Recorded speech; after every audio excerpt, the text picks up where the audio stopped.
Infarto agudo de miocardio es una necrosis, es decir, muerte celular miocardíaca producida por la obstrucción aguda de una arteria coronaria. Estas proporcionan al corazón sangre oxigenada, pero al existir un bloqueo de estas, el flujo sanguíneo disminuye o se detiene en una parte del corazón, causando isquemia, y esto provoca un daño irreversible al músculo cardíaco. En un panorama mundial, este padecimiento es una de las principales causas de muerte en el mundo, así como sucede en México, ya que las enfermedades isquémicas del corazón tienen el primer puesto como causa de mortalidad y el porcentaje atribuible al IAM es más de la mitad. Las evaluaciones diagnósticas actuales se basan en el estudio de electrocardiogramas, así como mediciones seriadas de marcadores cardíacos. Estos estudios se enfocan en recolectar múltiples muestras de sangre a diferentes intervalos de tiempo, monitoreando los niveles de marcadores cardíacos in vitro. Los marcadores cardíacos son marcadores séricos de la lesión celular miocardíaca, que son liberados hacia la corriente sanguínea a partir de la necrosis de las células miocardíacas. A lo largo del tiempo se han utilizado diversos biomarcadores para la detección de problemas cardiovasculares, pero han existido limitaciones como poca especificidad para el IAM, causando que exista un análisis erróneo del aumento de los mismos en la sangre. Por ello, actualmente se utiliza la troponina, ya que ha demostrado una especificidad tisular miocardíaca casi absoluta, así como una alta sensibilidad clínica para la isquemia miocardíaca, suplantando a los otros biomarcadores utilizados. Normalmente la troponina está presente en cantidades muy pequeñas e indetectables en la sangre, pero cuando existe un daño a las células del músculo cardíaco, la troponina se libera y a mayor daño, mayor la concentración. Los sistemas de sensado basados en SPR han sido estudiados y aplicados en la detección de biomarcadores como la troponina, la creatina quinasa, entre otros. En el documento presentado se propone un biosensor SPR de configuración Kretschmann, el cual contiene una película delgada de aluminio y el uso de una capa de óxido de grafeno. Este de igual forma se encuentra funcionalizado con anticuerpo monoclonal para troponina y el P1113.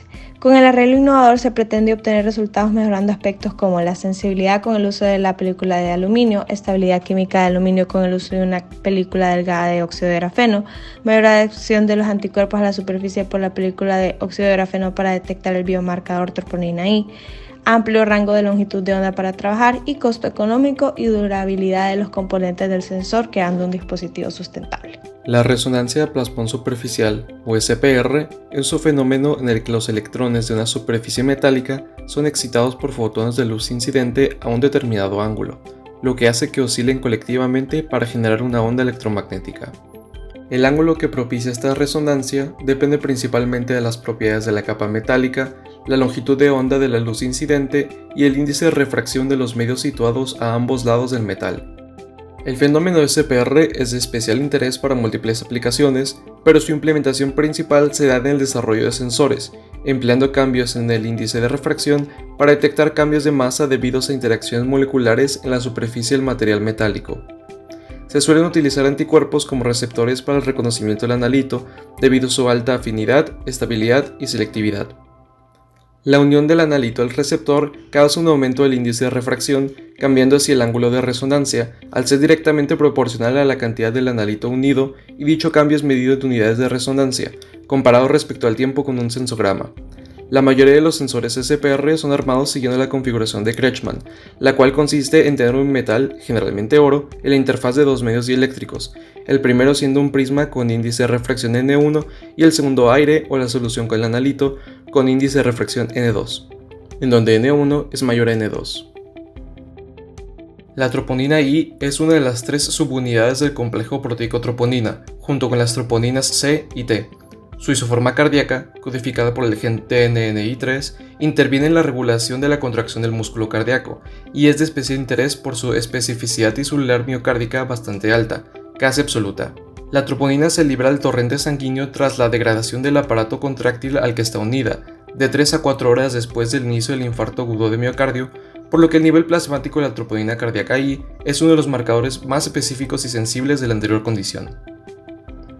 Los niveles normales de CTNI se encuentran alrededor de los 10 nanogramos por mililitro, mientras que la concentración de CTNI en pacientes con infarto agudo de miocardio sube hasta los 112 nanogramos por mililitro a las 18 horas y se mantiene en niveles altos durante al menos 4 días.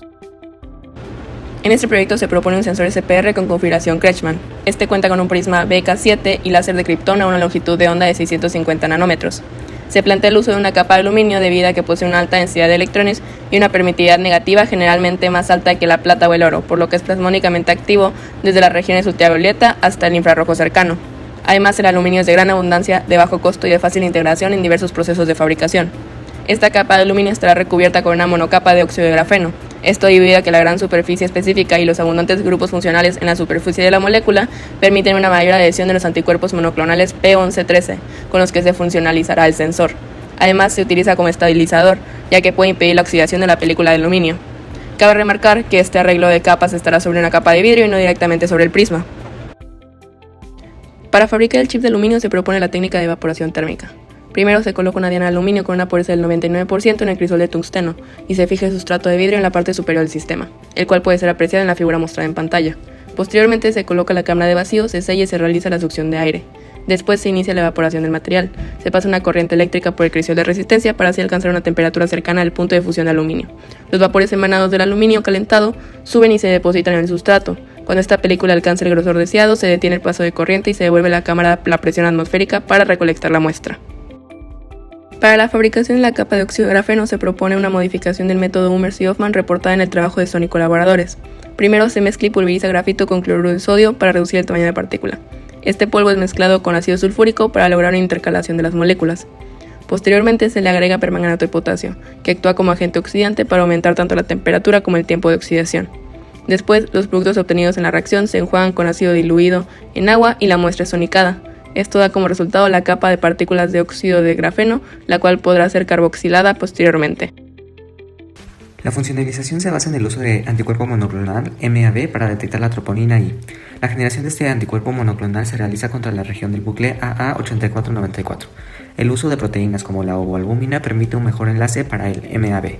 De acuerdo con lo reportado, el óxido de grafeno es un material que presenta una variedad de grupos funcionales como epóxidos, grupos de hidroxilo, grupos carbonilo y grupos carboxilos. Estos últimos presentan un gran potencial, pues tienen la habilidad de favorecer sitios activos para múltiples proteínas. No obstante, la proporción de ellos en el material es baja y por ello se propone un método para incrementar la cantidad de estos sobre la capa de óxido de grafeno. Esta capa puede prepararse a través del método de Hummers y Hoffman. Ya generada se requiere de un proceso de activación mediante el uso de ácido cloroacético en condiciones muy básicas. A través de este proceso, los grupos hidroxilos se convierten en proporciones de ácidos carboxílicos, logrando así una mayor cantidad de estos grupos libres para su unión. 60 minutos después del ensamblaje, la capa de óxido de grafeno funcionalizada y la película de aluminio, una combinación de NHS-EDC de concentración 1.5 milimolar y 7.5 milimolar respectivamente, se introduce para activar los grupos ácidos carboxílicos del óxido de grafeno funcionalizado. Asimismo, PBS es utilizado como reactivo para lavar el exceso de NHS-EDC, 20 minutos después de haber realizado el último proceso. Una vez activados los grupos carboxilos, puede añadirse la proteína ovoalbúmina a 1 mg por mililitro para obtener un mejor enlace con el anticuerpo monoclonal. Para añadir el anticuerpo se depositan 100 microlitros de la solución de péptido, 1 mg por mililitro, sobre la proteína activada OVA, por 4 horas a temperatura ambiente. Después de 12 horas, el buffer PBS es nuevamente utilizado para limpiar el anticuerpo no unido. Para la evaluación del sensor, muestras de 100 microlitros de troponina I de distintas concentraciones se introducen al sistema. Se estudia la señal de intensidad SPR. Se ha reportado el estudio de soluciones del biomarcador que van desde los 150 nanogramos por litro a los 660 microgramos por litro, como se muestra en la figura. Estas se introducen al sistema y el cambio en el ángulo de SPR se monitorea por al menos 5 minutos. Por otro lado, se ha reportado que el incremento en la concentración de anticuerpos genera cambios hacia mayores longitudes de onda de resonancia. Asimismo, se ha encontrado una mejor carga de anticuerpos para el óxido de grafeno funcionalizado, es decir, con un incremento de carboxilos, lo cual indica una mejor capacidad de inmovilización con el anticuerpo. Respecto a la caracterización, las propiedades ópticas del grosor de la capa y la morfología de óxido de grafeno se pueden conocer por microscopía de fuerza atómica. La morfología también puede verse por microscopía electrónica de barrido. A través del programa Matemática se propone un método para el cálculo de la reflectividad del sistema del sensor propuesto. El sistema propuesto se compone de una primera capa que corresponde al prisma, una capa de vidrio, una capa de aluminio y una capa de óxido de grafeno. Los parámetros estudiados para dichos materiales se presentan en la siguiente tabla. Asimismo, se estudiará la efectividad del sensor incidiendo un haz de luz aproximadamente a una longitud de onda de 650 nanómetros. Este haz de luz será emitido a través de un láser de kriptón. En la parte de resultados, utilizando el software de matemáticas, se encontró que el rango de grosores óptimos a trabajar iba de 8 a 12 nanómetros y esos coincidían con lo reportado por Lambert en 2020, con un rango también de 10 a 20 nanómetros. Se encontró que el mejor grosor de trabajo para el aluminio eran 10 nanómetros a un ángulo de 59 grados y también coincide con lo reportado por los mismos autores a la misma longitud de onda de 650 nanómetros, pero obteniendo un grosor de 12 nanómetros de un ángulo de 59.25 grados.